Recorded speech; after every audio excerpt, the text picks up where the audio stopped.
ஓம் ஸ்ரீராம ராம ராமேதி ரமே ராமே மனோரமே சகசிரநாம தத்துல்யம் ஸ்ரீராம நாம வராணனே. உலகம் யாவையும் தாமுழா வாக்கலும் நிலைபெறுத்தலும் நீக்கலும் நீங்களா அழகிலா விளையாட்டுடையார் அவர் தலைவர் அன்னவர் கேசரன் நாங்களே. எத்திர எத்திர ரகுநாத கீர்த்தனம் தத்திர தத்திர கிருத்தமாஸ்தகாஞ்சலிம் வாஷ்பவாரி பரிபூர்ணலோச்சனம் மாருதிம் நமது ராட்சசாந்தகம். அஞ்சிலே ஒன்று பெற்றான் அஞ்சிலே ஒன்றை தாவி அஞ்சிலே ஒன்று ஆறாக ஆரியர்க்காக ஏகி அஞ்சிலே ஒன்று பெற்ற அணங்கை கண்டு அயலாரூரில் அஞ்சிலே ஒன்றை வைத்தான் அவன் எம்மை அழித்துக் காப்பான். இன்னைக்கு நம்ம கம்பராமாயணத்துல பாலகாண்டத்துல குலமுறை கிளைத்து படலத்துல 9வது பாடல் பார்க்க போறோம். தூணின்ற சுடர்வேலாய் அனந்தனுக்கும் சொலர்க்கு அரிதேல் யான் என்று புகழ்ந்துரைத்தற்கு எளிதோ ஏடு அவிழ் கொன்றைப்பூ நின்ற மௌலியையும் புக்கு அலைந்த புனர்கங்கை வான் நின்று கொணர்ந்தானும் இவர் குலத்து ஓர் மன்னவன் கான். இதுதான் பாட்டு. இப்ப நம்ம பதம் பிரிச்சு பொருள் பார்க்கலாம்.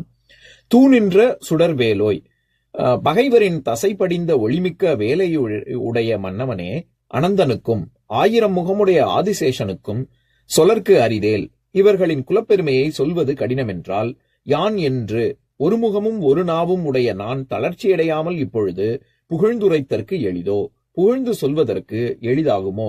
ஆகாது.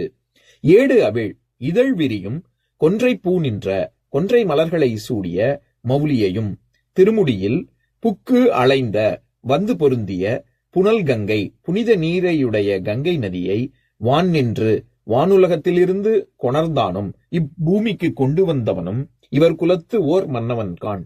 இச்சிறுவர்களது குலத்தில் பிறந்த பகீரதன் என்னும் ஓர் அரசனே ஆவான். இப்ப நம்ம இந்த பாட்டுல இருக்கக்கூடிய நயங்களை பார்க்கலாம். வரிசையா நம்ம ராமனுடைய முன்னோர்களை பத்தி பார்த்துக்கிட்டே வந்தோம். சென்ற பாடல்ல நம்ம சாகரனை பத்தி பார்த்தோம். அதனைத் தொடர்ந்து அசமஞ்சன், அப்புறம் அன்சுமன், திலீபன், திலீபனுடைய பிள்ளை தான் பகீரதன். அந்த பகீரதனை பத்தி தான் இந்த பாடல்ல கம்பர் வர்ணிக்கிறார். இதுல எப்பவும் போல விஸ்வாமித்திரர் ஜனகனை பார்த்து தானே சொல்றாரு. அப்ப ஜனகனுக்கு ஜனக மன்னனே அப்படின்னு ஒவ்வொரு பாடல்லையும் சொல்லும் பொழுது அவர் ஜனகனுக்கே கம்பர் ஒவ்வொரு தடவையும் வெவ்வேறு விதமா அடை சொற்களோடு சொல்லி அழைக்க இவருக்கு விஸ்வாமித்திரர் விழிக்கும் விதமாக சொல்றாரு. அந்த விதத்துல இந்த பாடல் என்ன சொல்றாரு? தூ நின்ற சுடர்வேலாய் அப்படின்னு. தூ அப்படின்னாலே எல்லாருக்கும் நமக்கு என்ன தெரியும்? தூய்மை. தூனாலே தூய்மைன்னு அர்த்தம். அதனாலதான் நம்ம தூமதி அப்படின்னு சொல்லுவாங்க. அதை தவிர தூனா வலிமைன்னு ஒரு அர்த்தம் இருக்கு. அதாவது வலிமை, பகை, பற்றுக்கோடு, இப்படிலாம் பொருள் இருக்கு. இதெல்லாம் தவிர தசை அல்லது இறைச்சி அப்படிங்கிற பொருளும் இருக்கு. அந்த அர்த்தத்துலதான் இங்க வருது. எப்பேற்பட்ட வேலாயுதத்தை ஏந்திய ஜனக மன்னனே அப்படின்னா, பகைவர்களின் தசைபடிந்த ஒளிமிக்க வேலாயுதத்தை உடைய ஜனகனே அப்படின்னு சொல்றாரு. அப்படின்னா என்ன அர்த்தம்? பகைவர்களை கொன்று அந்த வேல்ல அந்த ஆயுதத்துல இன்னும் அந்த தசையோடு இருந்து ஒளி வீசக்கூடியது அப்படின்னு சொல்றாரு. அப்படின்னா எல்லாரையுமே கொன்று வீழ்த்து, பகைவர்களை எல்லாரையுமே வீழ்த்தக்கூடிய வலிமை பொருந்திய ஜனக மன்னன் அப்படின்னு சொல்றாரு. இப்போ நம்ம 2 பாடல்களுக்கு முன்னாடியே பார்த்தோம். கம்பர் எப்படி சொல்லுவார்? விஸ்வாமித்திரர் என்ன சொல்லுவார்? இவர்களுடைய குலப்பெருமையை என்னால சொல்ல முடியாதுன்னு அவர் சொல்றதாக சொல்லுவார்ல. அப்ப சொல்லும்போது நம்ம பொதுவாகவே நமக்கு ஏதாவது ஒரு விஷயம் நம்மளால சொல்ல முடியலன்னா ஒரு உதாரணத்தை சொல்லி தானே சொல்லுவோம். இவரு எனக்கு கம்பர் எனக்கு இதை சொல்ல முடியல, எப்படி சொல்ல முடியல அப்படிங்கிறதுக்கே ஒரு உதாரணம் சொல்றாரு. அந்த பாடல் தான் இந்த பாடல் அப்படிதான் வருது. அனந்தனுக்கும் சொலர்க்கு அரிதேல் அப்படின்னு சொல்றாரு. அப்படின்னு என்ன அர்த்தம்? அனந்தன் இந்த இடத்துல ஆதிசேஷனை குறிக்குது. 1000 முகமுடைய ஆதிசேஷனுக்கும் சொல்வதற்கு அரிது அப்படின்னு என்ன அர்த்தம்? 1000 முகம் கொண்ட பாம்பு, 1000 முகத்துக்கும் 1000 நாக்கு இருக்கு. அந்த 1000 நாக்கு கொண்ட பாம்பாலேயே பெருமையை சொல்ல முடியாது. இந்த சூரிய குலத்து பெருமையை சொல்ல முடியாது. அப்படி இருக்கும்பொழுது எனக்கு ஒரே ஒரு முகம் தான் இருக்கு, ஒரே ஒரு நாக்கு தான் இருக்கு. அப்படி இருக்கும்பொழுது நான் எப்படி சொல்ல முடியும்? என்னால சொல்ல முடியாது அப்படின்னு சொல்லிதான் ஆரம்பிக்கவே செய்யறாரு. புகழ்ந்துரைத்தற்கு எளிதோ அப்படின்னா எளிதாகாது அப்படின்னு பெறப்படுகிறது. அடுத்தது கங்கை நீர்.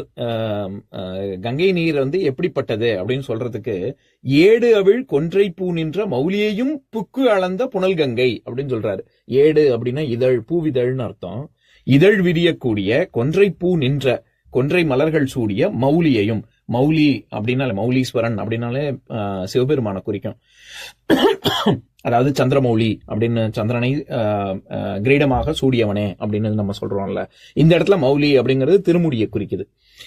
அப்பேற்பட்ட இடத்திலிருந்து புக்கு அலைந்த புனல் கங்கை, புனித நீரான கங்கை மேலிருந்து கீழே வரச்சே வான் நின்று கொணர்ந்தானும் அப்படின்னு இங்க பகீரதனுடைய பெருமையை தான் இங்க சொல்றாரு. அதாவது சாகரன், அசமஞ்சன், அம்சுமன், திலீபன், பகீரதன் பகீரதனுடைய பெருமை தான் இங்கே வருது. எப்பேற்பட்டது, அது எப்பேற்பட்டதுன்னா இங்க மௌலியையும் அப்படின்னு அந்த இடத்துல உண்மை வந்து உயர்வு சிறப்புமை. பிரதமரும் வீட்டுக்கு வந்தார் அப்படின்னா பிரதமரே வந்தாரு அப்படின்னு சொல்லி நம்ம சிறப்பா தானே சொல்றோம். அந்த மாதிரி இங்க சிவபெருமானுடைய ஜடாமுடியில் இருக்கக்கூடிய அங்கேயே இருந்த கங்கை அப்படின்னு கங்கையை உயர்வா சொல்றாரு. வான் நின்று புனல் கங்கை கொணர்ந்தானும் அப்படின்னு பகீரதனை சொல்றாரு. நம்ம எப்பவுமே ஒரு விஷயம் செய்ய முடியாத ஒரு ரொம்ப கடுமையான விஷயம், ரொம்ப யாராலையும் செய்யவே முடியாது, அவங்களுக்கு முன்னாடியே யாரும் செஞ்சதில்லை, அவங்களுக்கு அடுத்தும் இனிமையும் யாரும் செய்ய முடியாத ஒரு காரியமாக இருந்ததுன்னா பகீரத முயற்சி அல்லது பகீரத பிரயத்தனம் அப்படின்னு சொல்லுவாங்க. நம்ம இப்ப எல்லாத்துலயும் ஆங்கில சொற்களோட கலந்து சொற்றொடர்கள் சொல்வதனால எல்லாத்தையும் ஹெர்குலியன் டாஸ்க்னு ஏதோ ஹெர்குலிஸை பெருமைப்படுத்தி சொல்வதாக சொல்றாங்க. தமிழ்ல அந்த ஆன்றோர்கள் சான்றோர்கள் பயன்படுத்தக்கூடிய சொல்லானது பகீரத முயற்சி அப்படின்னு. இந்த கங்கையை மேல இருந்து கீழே கொண்டு வர்றது, வானுலகத்திலிருந்து ஜடாமுடியிலிருந்து கீழே இங்க பூமிக்கு இறங்க செய்வதுங்கிறது ஒரு சாதாரண முயற்சி இல்ல, யாராலையும் செய்ய முடியாத ஒரு காரியம். அதனால பகீரத முயற்சி அப்படின்னு சொல்லுவாங்க. அதைத்தான் கம்பர் இந்த பாடல்ல சொல்றாரு. அப்போ வான் நின்று கொணர்ந்தானும் அப்படின்னு சொல்றாருல, வான் நின்று அப்படின்னு வர்ற இடத்துல நின்றுங்கிறது வானத்தில் இருந்து அப்படிங்கிற பொருள்.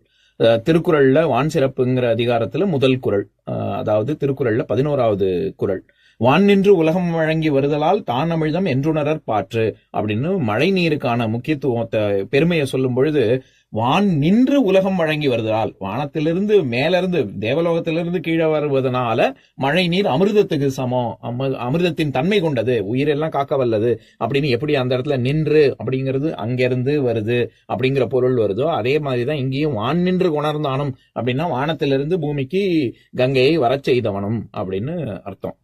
ஓர் மன்னவன் கான் அப்படின்னு சொல்றாரு. நான் எப்பவும் சொல்ற உதாரணம் தான், ஒரு மன்னவன் அப்படின்னு தான் வரணும். ஏன்னா அது உயிரெழுத்து கிடையாது. உயிரெழுத்துக்கு தான் ஓர்ங்கிற ஒரு சொல் முன்னாடி வரும், ஒருன்னு வரணும், ஒரு மன்னவன் கான். ஆனா வழுவமைதி என்ன சொல்லலாம்னா, இது வந்து பகீரதன் வந்து ஒரு ஒப்பற்றவன், அவனுக்கு போல ஒரு மன்னவன் கிடையவே கிடையாது அப்படின்னு சிறப்பிச்சு சொல்வதற்காக இங்க வழுவமைதி சொல்லி ஓர் மன்னவன் அப்படின்னு சொல்ல முடியும். இப்ப நான் பாட்டை இன்னொரு தடவை படிக்கிறேன், கேளுங்க. தூணின்ற சுடர் வேலாய் அனந்தனுக்கும் சொலர்க்கு அரிதேல் யான் என்று புகழ்ந்துரைத்தற்கு எளிதோ ஏடு அவிழ் கொன்றை பூ நின்ற மௌலியையும் புக்கு அலைந்த புனர்கங்கை வான் நின்று கொணர்ந்தானும் இவர் குலத்து ஓர் மன்னவன் கான். இன்னொரு நாள் இன்னொரு பாட்டு பார்க்கலாம். ஓம் சாந்தாகாரம் புஜகசயனம் பத்மநாபம் சுரேஷம் விஸ்வாதாரம் ககனசத்ரசம் மேகவர்ணம் சுபாங்கம் லக்ஷ்மீகாந்தம் கமலநயனம் யோகி ஹிருத்யானகம்யம் வந்தே விஷ்ணும் பவபயஹரம் சர்வலோகைகநாதம். உம்பரோடு இம்பர்காரும் உலகம் ஓர் ஏழும் ஏழும் எம்பெருமான் என்று ஏத்தி இறைஞ்சி நின்று ஏவல் செய்ய தம்பியரோனும் தானும் தருமமும் தரணி காத்தான் அம்பரத்து அனந்தர் நீங்கி அயோத்தியில் வந்த வள்ளல்.